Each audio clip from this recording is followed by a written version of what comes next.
we are moving into an interesting subject, and this is on coalition politics. I mentioned that this is an interesting aspect in the Indian political history, and we have to go back to the first election scenario, and we are making a comprehensive study on everything. This is a comprehensive study. Since you are going for the Group 1 mains, it is a necessary aspect to know the fact in an analytical manner.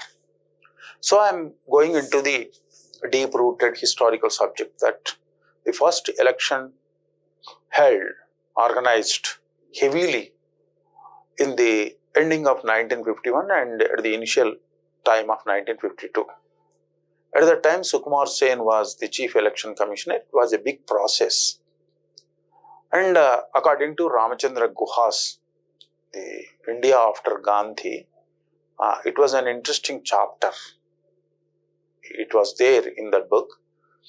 In that big process, only one party was there from south to north and east to west. That party is Indian National Congress. No other alternative was there, existed at that time. Only Indian National Congress. So many parties were there with their name, but not the adequate popularity that the Indian National Congress getting.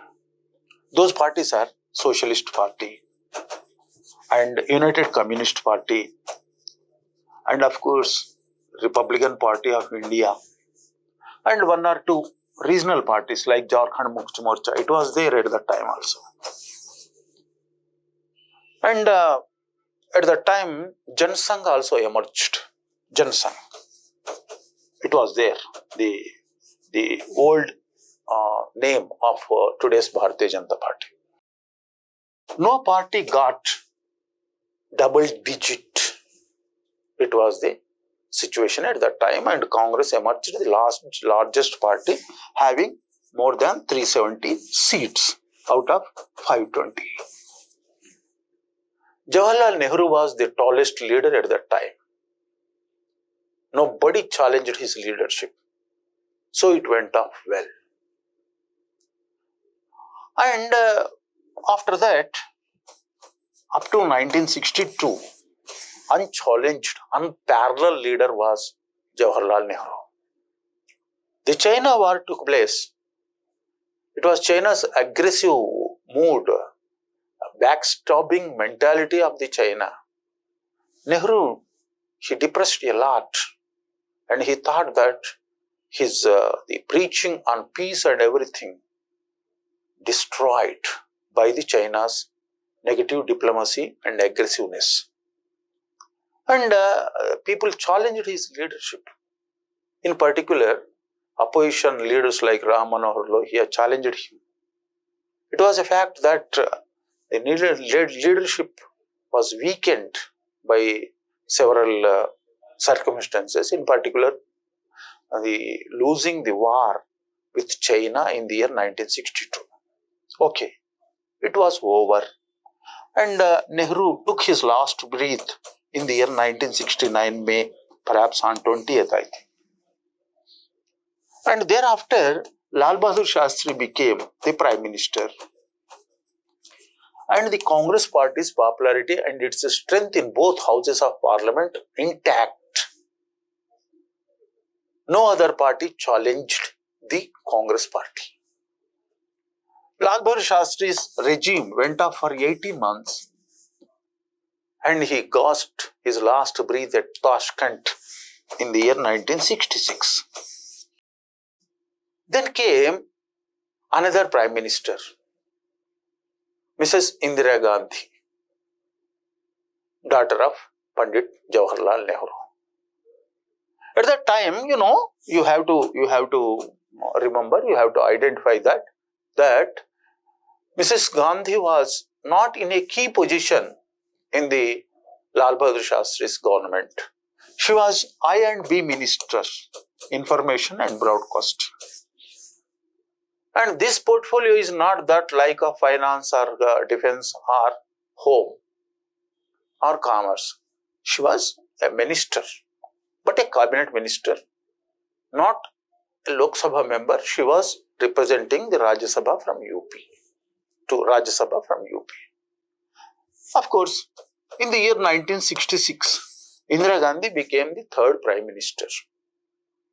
It was in the historical books, Kuldeep Nair and others wrote that it was the master plan of the kingmaker Kamraj Nadar. However, history is there. It is in fact crystal clear that she ruled this country for more than 15 years. Okay, this is another chapter, another matter. Now, let me enter into the central focusing factor, that the coalition government, when it actually started in India. And I can tell you that in the year 1967, general election took place for the Lok Sabha. At that time, the unchallengeable and unparalleled Congress party, its strength became very lesser when comparing it with the 1962 Lok Sabha elections. It got just 260 plus seats in the strength of 520. Then started the coalition thought. And people rejected the Congress party. That was the statement of opposition party leaders. But it was not actually rejection, but the projection that we too have our parallel alternative opportunities to vote, not voting collectively to the Congress party. We may also vote for another party which is promising to give a very good life for us. This was the people's opinion. And at that time, one interesting phenomenon happened. In the year 1967, some UP-like key states went for its assembly elections. You know, UP was the key factor in the Indian politics since yesterday. You know, in the Nehru's once in a cabinet of Nehru, it was told that more than 80% ministers in the cabinet were from UP. And UP having 85 seats in the Lok Sabha is the biggest and mightiest state in Indian political scenario. So this in the 1967 assembly elections for UP, MP and other states in Punjab and of course in West Bengal, one interesting thing happened, that Congress not even achieved an absolute majority in any of these states. So then emerged other parties.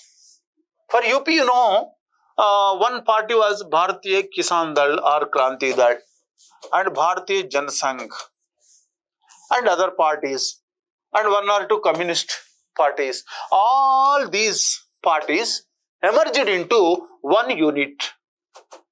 It became a front, and the leader of this front became chief minister of that state, but not having absolute majority by his party. But one or two or three parties became friends and they created a front and they put the alternative to the Congress party and they met the governor and governor permitted them to take oath. Then they became chief ministers. No ideology, no principles, nothing, only power. And the second thing is that not to to give an opportunity for Congress party to take power. It was happened in 1967 assembly elections. You know, the Prime Minister who never visited the Parliament House, it was a record. That Prime Minister was Charan Singh, Chaudhary Charan Singh. He became the UP Chief Minister at that time. And some DP Mishra, the Chanakya of Madhya Pradesh politics, became Madhya Pradesh CM. And in West Bengal, some other parties, one or two parties, including Jan Sangh and Communist, became coalition partners. And they established their own this regime. And in Punjab also, Akali Dal was there, and with BJS and other parties, they took the power. This was the 1967. It was the pioneering and turning point in the history of coalition politics in India. Then what happened, you know? These governments collapsed nearer or before or just after 1969, because not having any continuing policies and ethics and principles, they started quarreling with each other for the power sharing and more powers, and it was an imbalanced administration. So these governments collapsed by their own mistakes, and otherwise the T56 article was imposed upon them. You know, this was the very biggest powerful article while dealing with the states at that time by the center. This was the failure story of the initial level of the coalition political parties, coalition governments, not coalition political parties, it was the governments. And this happened. The second thing, that the another history came in the year 1977 March. You know, emergency was imposed on our country by the Indira Gandhi government in the year 1975 May. This was imposed by the then Indira Gandhi government. And several critical criticisms are there on emergency, and few more appreciations also there. Because of the emergency, that India emerged as a secured nation, and without emergency, it was very much dangerous to even imagine the India's future. It was the version of the positive thinkers who supported the emergency. But many more voices are there that it was the dictatorial attitude of the rulers, and it was a nightmare experience for those people who are residing in North India. The negative commentators on emergency telling from that day to even today also. Even today also, they are remembering the nightmare experiences of the emergency days. Those happened in UP and Bihar and other states of North India. However, it is not the matter.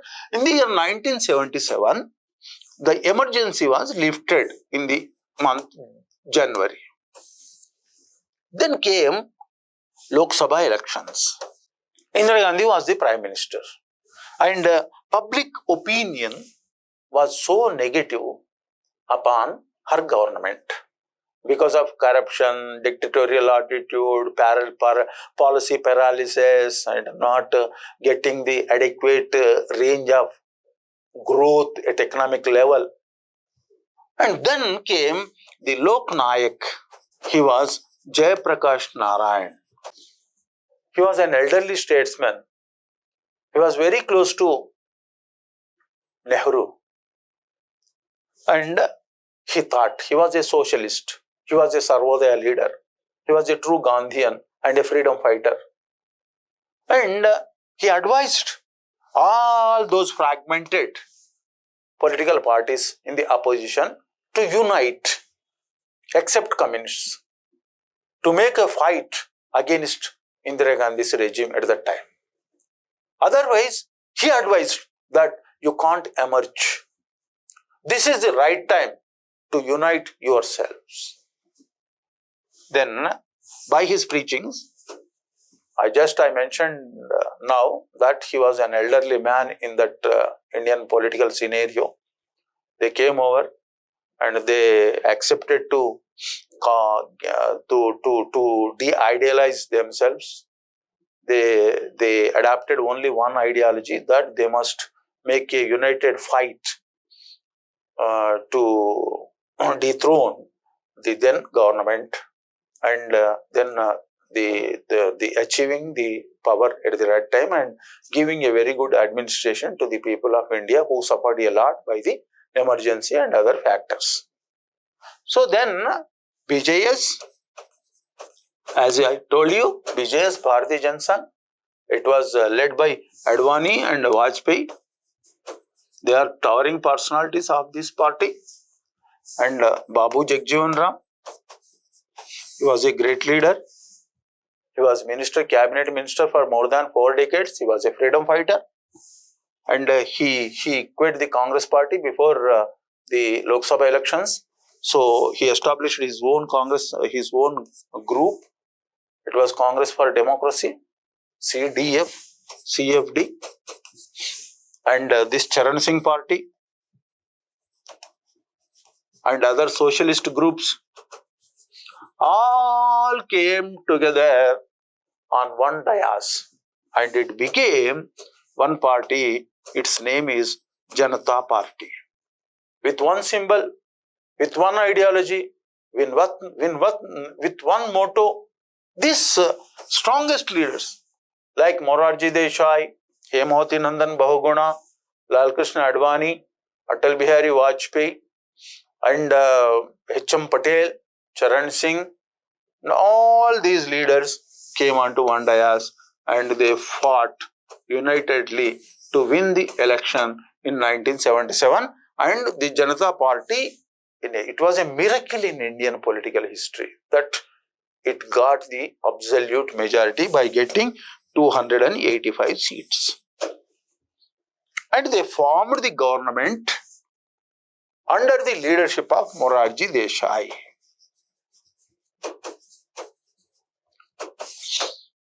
He was a stalwart at that time, and he was an eminent political leader and a statesman.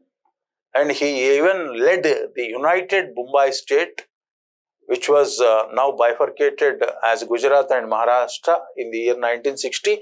He was chief minister before that united Mumbai state, it was called at that time.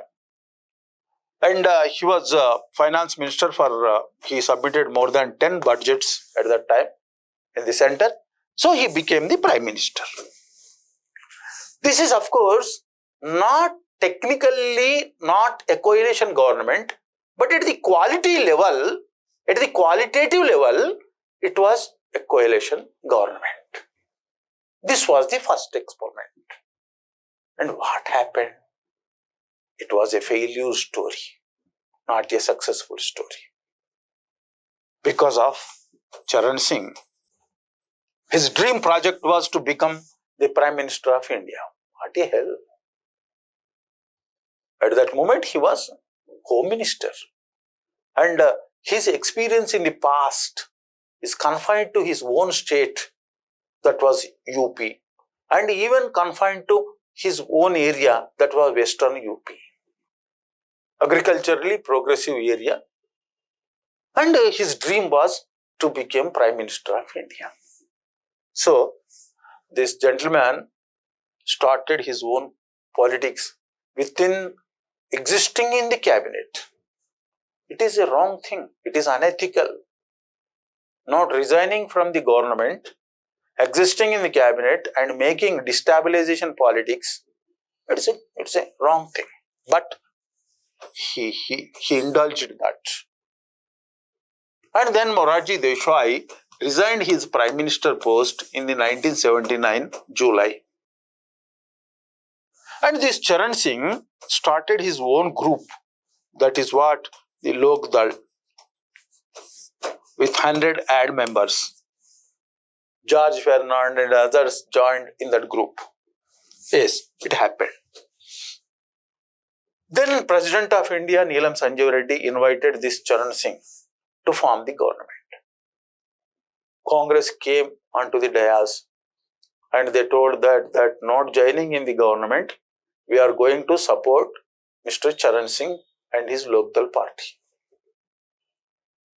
So political leaders and people and even the president of that time, a senior statesman, Sanjeev Reddy garu, also everyone thought that this government will be stabilized by the external support given by the Congress party. It was also a coalition government. But before taking the vote of confidence, before its initial performance only, this party, Congress party, withdrawn its support to the Charan Singh government. What went wrong, we don't know. It was its inner political strategy. Then this Charan Singh government collapsed. Okay. This was another failure story of the coalition government. One, Morarji Desai. Second was Charan Singh. Then people also never supported these type of coalition governments because the financial growth will be reduced and the political, political stabilization and the security strengthening, all things must be mentioned, all things must be discussed a lot because of the security and the internal security and external security and also financial development. These are all important concerns from a small citizen to a mightiest intellectual, isn't it? They all hated and they all rejected these kind of coalition politics. Then in the year 1980, midterm elections came. In those elections, Indira Gandhi's Congress party became a triumphant political wing by getting 380 seats. And then coalition politics went into a back seat. Unparalleled and unchallengeable party, Congress, it formed the government. Okay? And the tragic thing took place in the year 1984, October 31st. A great Prime Minister, a great determined decision maker, Srimati Indira Gandhi garu, assassinated by her own guards. It was a tragic incident. It was a very, very much tragic that a Prime Minister like Indira Gandhi got this kind of this tragic ending. Okay. Then came 1984 Lok Sabha elections. The sympathy wave emerged like anything. It was a tsunami. Indira Gandhi garu, she was a great leader. She was assassinated by her own guards. This type of sympathy, it was like a tsunami. Then in that sympathetic wave, Congress party got 411 seats, which was not achieved even in the period of Nehru. Then Rajiv Gandhi became Prime Minister in the year 1984. He was Prime Minister for 5 years. It was a stabilized government because they got 411 seats for the Lok Sabha. At that time, Bharatiya Janata Party got only 2 seats and Janata Party got 3 seats. And another party, Lok Dal, got some 11 or 12 seats, or not less than that. It was the story at that time.